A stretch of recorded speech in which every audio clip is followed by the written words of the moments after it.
Halo teman-teman, selamat datang di channel Putri Novel Audio. Jangan lupa subscribe ya. Terima kasih. Episode 1. Ardina Siena Mariana adalah seorang gadis yang memiliki karakter yang sangat unik. Tingkah konyol, kekanak-kanakan serta bicara ceplas-ceplos menjadikannya dikenal dengan nama panggilan, si Bar. Dia dikenal dengan nama itu sejak SMA sampai kuliah. Dia tidak pernah membuat hidupnya rumit. Baginya bahagia adalah hal utama. Tingkahnya yang spontan dan natural membuat hari-hari yang dia jalani begitu ringan. Begitu pula dengan cinta. Orang tuanya sudah menjodohkannya sejak kecil dengan putra sahabat orang tuanya. Dia tidak ingin di hidupnya banyak drama seperti kabur karena perjodohan atau mogok makan untuk menentang perjodohan. Oleh sebab itu dia menerima perjodohan ini dengan hati yang lapang dada. Tidak pernah dibayangkan olehnya dia masuk sekolah menengah atas dan bertemu dengan pria yang dijodohkan dengannya. Di SMA dia dikenal sebagai siswa yang sering terlambat sehingga sering membuatnya hampir setiap pagi dihukum oleh guru BK dengan berlari keliling lapangan upacara sebanyak 20 putaran. Aku sangat bahagia dengan hukumanku ini. Setidaknya berkat hukuman ini, tubuhku bisa sehat karena selalu berlari pagi. Sebagai bonusnya tubuhku akan selalu langsing. Begitulah yang ada di pikirannya. Dia selalu mengambil hikmah yang positif di balik tingkahnya yang menurut orang lain menjengkelkan. Kenapa Ardina bisa jatuh cinta pada pria yang dijodohkan dengannya? Waktu sekolah mengadakan kemah kepramukaan, para siswa dibagi ke dalam beberapa kelompok dalam permainan pencarian jejak. Ardina dan satu lagi teman regunya yang bernama Ririn tiba-tiba tersesat. Tentu saja itu salah Ardina. Ardina menarik tangan Ririn untuk berfoto ria sehingga membuat Ririn tidak sempat menolak. Fotonya dengan latar pemandangan hutan yang menenangkan akan ia jadikan di foto profil Facebooknya.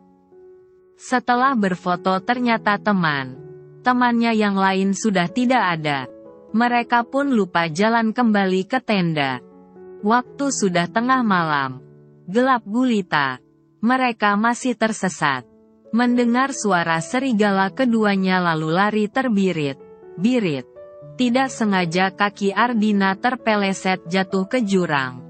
Ardina berteriak, sehingga membuat Ririn kaget. Ririn berusaha meraih tangan Ardina untuk menyelamatkannya. Ririn, kalau tahu begini aku akan memilih dimakan serigala daripada jatuh di jurang. Setidaknya tubuhku bisa ditemukan meskipun hanya sisa makan serigala. Oceh Ardina yang ketakutan. Jangan bicara sembarangan. Ayo cobalah untuk bertahan. Aku akan sekuat mungkin menarik tanganmu. Ririn berusaha menariknya sekuat tenaga untuk menolongnya. Namun alangkah gilanya nasib ini. Ardina sudah berhasil hampir selamat. Namun, kini bergantian kaki Ririn yang terpeleset karena tidak kuat menahan badan Ardina. Astaga Tuhan. Kenapa sekarang malah Ririn yang terpeleset? Seperti bertukar nasib saja. Kali ini Ardina yang menarik tangan Ririn sekuat tenaga. Tenaga Ardina sudah hampir habis. Namun nasib baik masih berpihak pada mereka. Teman mereka datang. Sepertinya mereka sudah mencari Ardina dan Ririn selama berjam-jam sejak hilang tadi sore. Aku yang akan menariknya. Mundurlah. Perintah laki. Laki itu yang tidak lain adalah Rizky calon suaminya sendiri. Sekuat tenaga Rizky menarik tangan Ririn. Orang di belakang mereka harap cemas karena melihat adegan menegangkan itu. Syukurlah. Ririn berhasil diselamatkan oleh Rizky. Ririn pasti ketakutan. Dia menyelamatkanku tadi tapi malah dia yang terjatuh. Ardina merasa bersalah dalam hatinya. Sejak insiden itu Ardina jadi berteman dekat dengan Ririn. Ardina mulai jatuh cinta kepada Rizky yang ternyata adalah pria yang baik hati. Calon suami masa depanku. Aku jatuh cinta padamu, kata Ardina dalam hati. Ririn adalah anak yang pemalu dan pendiam namun dia bisa dikatakan cerdas. Dia ternyata berasal dari keluarga miskin. Tapi semakin Ardina mengenal Ririn, dia adalah sosok wanita yang menyenangkan. Mereka bertiga akhirnya dekat dan bersahabat. Seluruh sekolah tahu kalau Ardina dan Rizky sudah dijodohkan sejak kecil. Mereka merasa iri karena Ardina dan Rizky adalah pasangan serasi. Ririn dikenal sebagai sosok dayang di antara Ardina dan Rizky. Persahabatan masih tetap berlanjut sampai ke perguruan tinggi.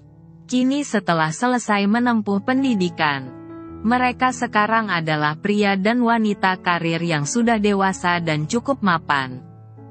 Ardina Siena Mariana sudah menjadi dokter bedah yang handal. Rizky Hadi Gunawan sudah menjadi dokter ahli penyakit dalam yang ahli di bidang pekerjaannya. Sementara Ririn Kemalasari berprofesi sebagai seorang perawat. Tahun ini, karena usia Ardina dan Rizky sudah cukup matang yaitu 24 tahun, pernikahan akan digelar. Undangan sudah disebarkan. Ardina merasa menjadi calon pengantin yang sempurna. Malam ini seluruh keluarga sudah berkumpul di kediaman Ardina karena besok pernikahan akan digelar. Ijab kabul dan resepsi akan diadakan di halaman rumah Ardina yang luas. Di sana sudah dibuat pelaminan mewah beserta panggung pentas untuk menghibur para tamu undangan. Ardina sama seperti pengantin yang lain. Ia gugup menanti hari esok. Untuk mengusir kegundahannya, ia diam pergi menemui Ririn sahabatnya karena dari tadi Ririn tidak membalas pesannya. Keluar tanpa seizin keluarganya, Ardina menggunakan taksi untuk pergi ke rumah Ririn. Tiba Ardina meminta supir taksi itu memberhentikan taksinya tepat di depan sebuah taman kota yang kebetulan hari ini terasa sepi. Ia menangkap wajah dua orang yang dikenalnya tengah menangis seperti sedang mengucapkan salam perpisahan. Dia keluar dari taksi dan melangkahkan kakinya diam. Ardina bersembunyi di belakang rumput taman yang tinggi. Maafkan aku Ririn. Aku mencintaimu. Tapi aku juga tidak bisa menyakiti Ardina. Dia jodoh yang sudah dipilihkan orang tuaku. Dia sahabat kita. Aku pikir bisa mencari cara untuk pergi darinya. Tapi aku semakin tidak bisa karena dia adalah wanita yang baik. Rizky menangis ketika mengucapkan kalimat itu kepada Ririn sambil menggenggam tangan Ririn. Ini benar rahasia besar. Sejak kapan mereka punya hubungan sedekat itu? Tanya Ardina dalam hati saking terkejutnya. Aku akan melepaskanmu Rizky. Sudah cukup kita bermain di belakangnya. Aku tersiksa selama ini membohonginya. Anggaplah cerita cinta kita tidak pernah ada. Sungguh kalimat yang keluar dari mulut Ririn adalah kalimat keputusasaan.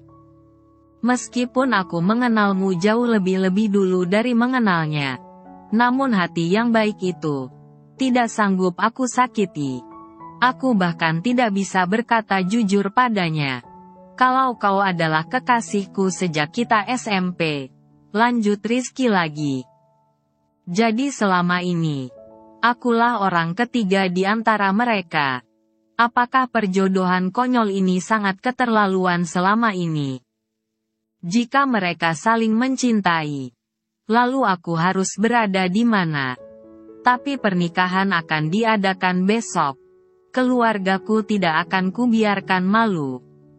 Ardina tidak percaya apa yang ia dengar malam ini.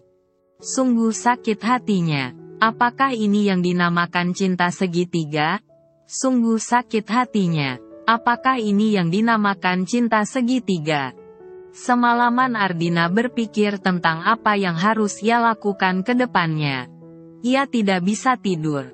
Ia mencoba mencari solusi yang membuat semua pihak tidak dirugikan. Kepalaku pusing. Seperti film yang sad ending saja. Ia ngacak rambutnya. Ia mencoba menenangkan diri dengan mengotak-atik HP-nya. Ardina refleks bangun dari perbaringannya di kasur pengantinnya yang menyedihkan. Dibacanya sesuatu yang penting di HP-nya itu. Apa ini jawabannya? Lalu Ardina mulai serius. Entah apa yang dilakukannya dengan mengotak-atik HP-nya itu. Setelah beberapa menit, Ardina lalu berbaring lagi. "Selamat tinggal rumahku," katanya yang sudah mulai memejamkan matanya. Pagi hari yang indah sudah menjelang. Cuaca sangat sejuk dan penuh kebahagiaan. Di rumah itu masih terdengar riuh seperti kemarin. Ardina sudah bangun dan mandi. Ia duduk bengong di depan meja riasnya sambil menunggu perias pengantin datang untuk mendandaninya. Saat pintu terbuka, ternyata orang tuanya datang membawa masuk para perias pengantin itu. "Anak mama benar cantik." Semua pria yang menatapnya pasti langsung terpesona, ujar Ibu Ardina. "Aku memang cantik, Ma. Tapi kecantikanku tidak ada gunanya. Bahkan calon suamiku sendiri mencintai wanita lain. Aku sungguh malang." Dalam hati Ardina selalu berkata-kata untuk menghibur dirinya. Ardina sudah selesai dirias. Sungguh memukau. Satu kata itu yang pantas untuk menggambarkan penampilannya sekarang. Ardina diiringi ibunya keluar menuju tempat ijab kabul. Sambil menunggu pengantin pria datang, Ardina mulai mengedarkan pandangannya untuk mencari Ririn. "Apakah Ririn juga datang?" tanyanya dalam hati. Dilihatnya Ririn duduk di salah satu kursi dekat panggung dengan senyumnya. Senyum yang dibuat untuk menyembunyikan hati yang patah. Ardina menahan air matanya untuk jatuh. Dia tidak sanggup memandang wajah Ririn yang senang padahal sedang sendu. "Awas saja kamu, air mata sialan sampai jatuh," ancam Ardina pada dirinya sendiri. Melihat para tamu sudah hampir datang semua, Ardina lalu berdiri dari tempat duduknya. Ia menghampiri Ririn. "Hei sahabatku, apa kamu tidak membawa kado istimewa untukku?" tanya Ardina dengan menampilkan aktingnya yang membahana seakan ia tidak tahu apa yang didengarnya semalam. "Maaf Ardina, aku lupa." "Ya sudah, aku belikan dulu ya." Ririn kelagapan hendak pergi mencari kado istimewa untuk Ardina. "Siapa yang minta kamu pergi? Ayo ikut aku." Ardina menarik tangan Ririn ke atas panggung. Didudukkannya Ririn di depan piano. "Aku ingin hadiah terindah. Mainkan piano ini sambil menyanyikan sebuah lagu," pinta Ardina. "Selain kado ini, aku tidak ingin menerima hadiah yang lain. Kamu kan sejak SMA sangat pandai bermain piano juga bernyanyi," tambah Ardina lagi. Ririn memandang wajah Ardina beberapa kali lalu pandangannya beredar ke para tamu undangan juga orang tua Ardina. Mimik wajah persetujuan terlihat dari semua yang Ririn pandang. Akhirnya Ririn setuju dengan permintaan Ardina. Belum sempat Ririn memainkan pianonya, mobil pengantin pria sudah datang. Orang tua Ardina menyambut pengantin pria yang keluar dari mobilnya bersama kedua orang tuanya. Rizky begitu terperanjak melihat Ardina dan Ririn bersama di atas panggung. "Sayang, ayo kemari," Sahabat kita akan memberikan hadiah pernikahan terindah untuk kita hari ini. Ajak Ardina dengan suara lantangnya dengan menggunakan mic. Kedua orang tua Rizky memberi isyarat agar Rizky naik ke panggung. Lalu kedua orang tua mempelai duduk di tempat yang akan disediakan. Mereka akan menikmati permainan piano Ririn. Rizky sudah sampai di atas panggung. Ardina lalu memegang tangan Rizky dengan senyum sandiwaranya. Ia memberi isyarat pada Ririn untuk segera memainkan pianonya. Jari jemari Ririn sudah mulai memainkan pianonya. Mengatur nafasnya untuk mulai menyanyi. Lagu yang dinyanyikan adalah lagu Rosa, Bulan di Kekang Malam. Lirik demi lirik yang dilantunkan Ririn dari mulutnya menggambarkan isi hatinya yang sebenarnya. Ririn sangat tegar sehingga berhasil menahan air matanya. Tapi malah Ardina yang tidak kuat. Dari awal air matanya sudah tidak bisa tertahan. Semakin lama lagu itu didengar, air matanya semakin banyak jatuh. Ia bahkan melepaskan genggaman tangannya yang memegang Rizky erat tadi. Apa ini yang dinamakan patah hati? Apa ini yang dinamakan pengorbanan cinta? Sungguh dramatis. Mulai sekarang aku sangat benci jika diputarkan film cinta segitiga. Batin Ardina. Air mata Ardina semakin deras saja jatuh. Semua orang merasakan hawa yang berbeda di sana. Apakah yang mereka bayangkan benar adanya? Hanya waktu yang menjawab. Melihat situasi yang tidak kondusif, orang tua Ardina memberikan isyarat agar Rizky membawa Ardina ke pelaminan lagi di mana penghulu sudah menunggu di sana. Saat Rizky ingin menarik Ardina, Ardina langsung bereaksi.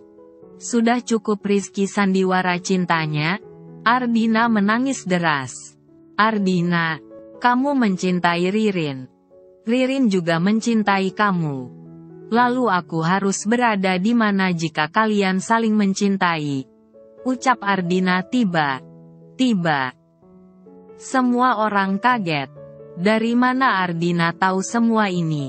Pikir Rizky dan Ririn. Apa kalian tahu? Aku seperti orang bodoh selama ini. Jika saja kalian mengatakan dari awal, aku tidak mungkin sesakit ini. Agar mama, papa, om dan tante tahu. Perjodohan konyol ini hampir mematahkan hati sepasang kekasih yang saling mencintai. Ardina makin menangis semakin keras saja sehingga membuat semua orang terdiam. Bukan kebahagiaan seperti ini yang aku inginkan. Aku juga ingin dicintai dengan sepenuh hati. Mungkin jika aku menikah dengan Rizky, dia memang bisa memperlakukan aku sebagai istrinya dengan baik. Dan mungkin kalian menganggap bahwa cinta akan datang belakangan. Tapi percayalah, menunggu cinta itu datang sungguh membuat rumah tangga menjadi neraka. Lanjut Ardina lagi dan tentu saja membuat orang yang di sana tidak bisa berkata-kata lagi. Jika kalian ingin melihat anak kalian tercinta bahagia, biarlah dia yang memutuskan untuk menghabiskan bersama siapa sisa hidupnya nanti. Kalian cukup mengamati mereka dari jauh karena kami sudah sama dewasa. Ardina mengeluarkan isi hatinya tanpa henti. Hari ini pernikahan akan tetap dilaksanakan. Menikahlah dengan Ririn hari ini Rizky. Tidak akan ada lagi hari lain. Cepat, sebelum aku berubah pikiran, kata Ardina. Ririn lalu berdiri dari tempatnya dan langsung memeluk Ardina dengan air mata yang akhirnya tumpah. Ririn hanya bisa menangis dalam kebisuannya. Sungguh hatinya bahagia bercampur sedih. Rizky menatap kedua orang tuanya seakan bertanya, apakah saran Ardina bisa diterima oleh semua orang? Orang tua Rizky mengangguk. Ketiga sahabat yang berada di panggung tersebut langsung turun. Ardina turun dengan tangan sebelah kirinya memeluk Ririn yang menangis sedari tadi. dan tangan kanannya menggenggam tangan Rizky tanda perpisahannya. Ardina membawa dua sahabatnya itu duduk di depan penghulu. Dia duduk tepat di belakang mereka untuk menyaksikan dua insan itu bersatu. "Sifatmu sangat terpuji anakku." Seperti itulah isyarat yang diperlihatkan kedua orang tua Ardina kepada anaknya. Pelaminan itu hari ini dihiasi dengan tangis bahagia sekaligus patah hati. Air mata tidak hentinya berjatuhan. Terlebih lagi setelah kata sah terdengar. Suasana semakin haru. Ardina menjadi saksi kehidupan bahagia dua sahabatnya itu. Selesai acara mengharukan itu, Ardina sudah tidak terlihat lagi di sana. Entahlah di mana Ardina. Orang tuanya mencarinya ke sana kemari tapi tidak ketemu. Mereka hanya menemukan secari kertas bertulisan salam perpisahan Ardina. "Dear Mama dan Papa tersayang. Terima kasih sudah menjadi orang tua yang baik untukku. Terima kasih karena selalu memikirkan kebahagiaanku. Keputusan yang aku buat sungguh sangat sulit. Bohong jika aku berkata baik. Baik saja. Bohong jika aku berkata aku tidak mencintai Rizky. Aku begitu mencintainya tapi cinta Ririn lebih besar dari cintaku padanya. Aku relakan mereka bersama dengan mematahkan hatiku berkeping-keping. Kebahagiaanku di sini sudah hancur lebur. Aku ingin menenangkan diri. Aku pergi ke tempat yang sangat jauh dari kalian. Maafkan aku. Aku pasti kembali. From anakmu Ardina." Surat itu menyatakan bahwa Ardina pergi sangat jauh untuk mengobati hatinya. Orang tuanya pun tidak tahu dia pergi kemana. Jakarta. Sebelum Ardina pergi dari rumahnya karena batal menikah, dia sudah mengirim surat pengunduran dirinya di rumah sakit tempatnya bekerja di Bandung dulu. Ia pergi ke Jakarta dengan membawa semua ijazahnya.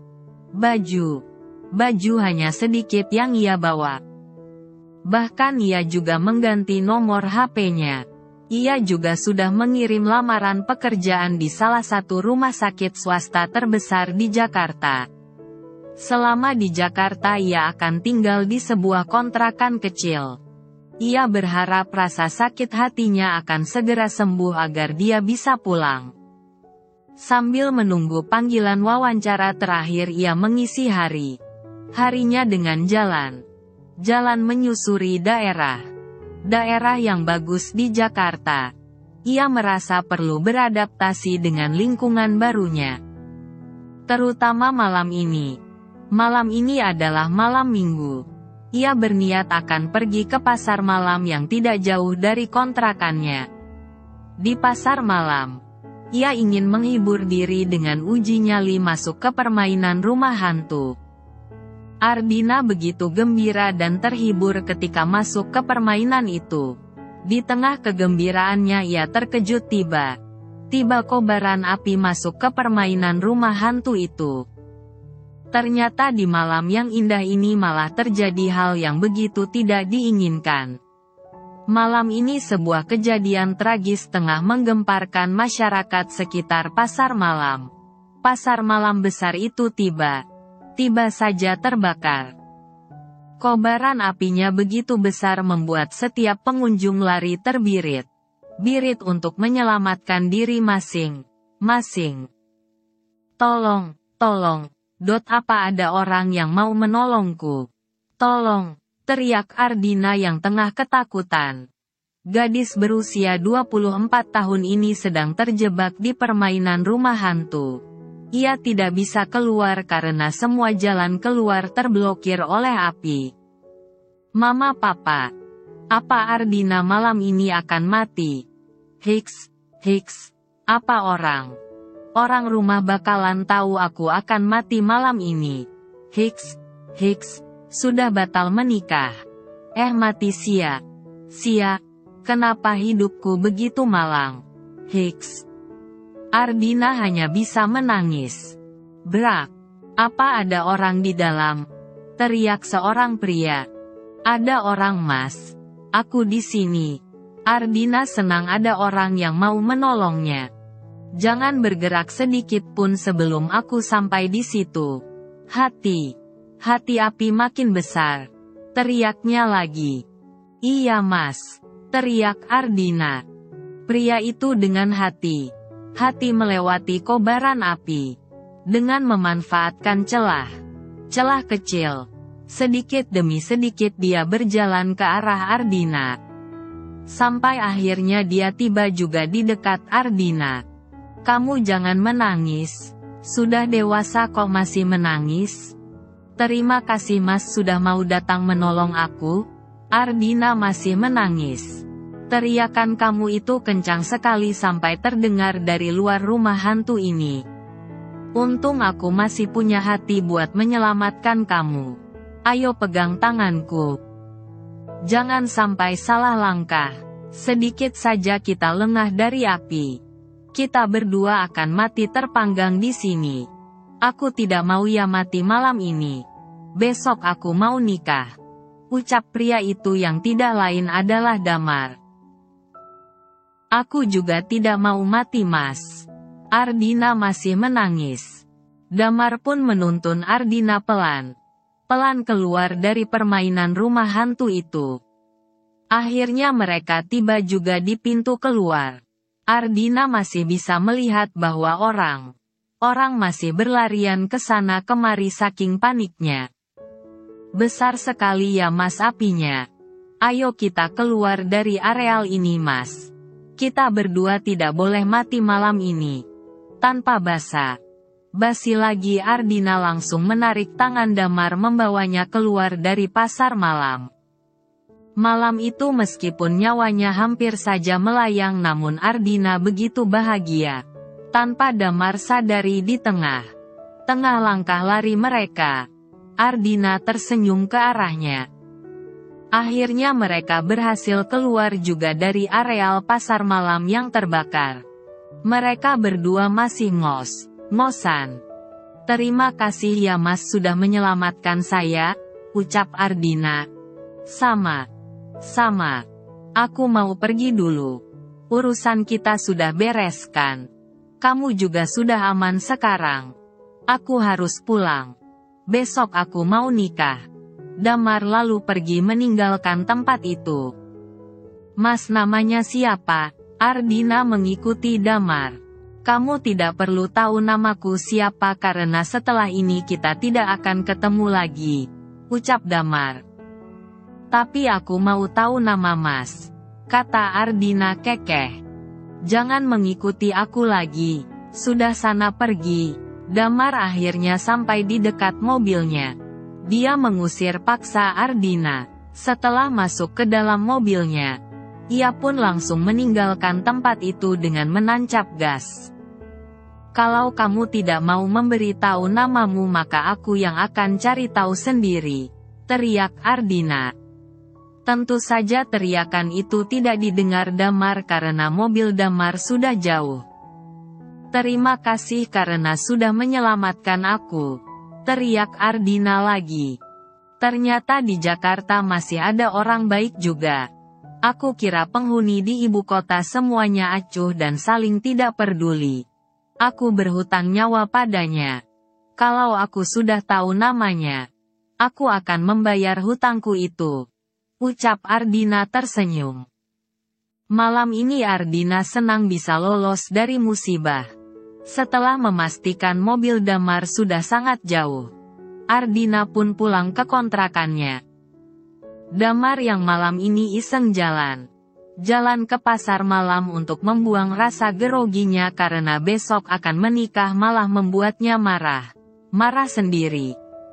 Kejadian di pasar malam tadi membuatnya kesal. Bahkan di dalam mobilnya ia masih merasa kesal. Apes banget sih malam ini. Harusnya kan aku senang di pasar malam itu. Malah hampir mati. Ngapain juga aku berusaha menyelamatkan cewek itu. Kayaknya kadar kebaikanku banyak banget deh. Coba kalau aku mati tadi pasti gak bisa nikah deh besok, gumam Damar. Drut, drut. HP Damar berbunyi. Dilihatnya di layar. Ternyata Chandra yang menelpon. Damar pun langsung mengangkatnya. Halo Ken, ucap Damar. Lo ada di mana sekarang? Gue ada di apartemen lo tapi lo gak ada. Di rumah nyokap bokap lo juga gak ada. Jangan bilang lo ada di rumah Marsha. Jangan bilang lo udah gak sabar malam pertama sama dia, ucap Chandra dari seberang telpon. Sembarang banget sih lo. Gue cowok baik. Baik woi. Gue gak sebejat itu, protes Damar. Kalau Damar berbicara dengan Chandra pasti logat santainya tidak bisa ia tahan. Bersambung dulu ya teman-teman.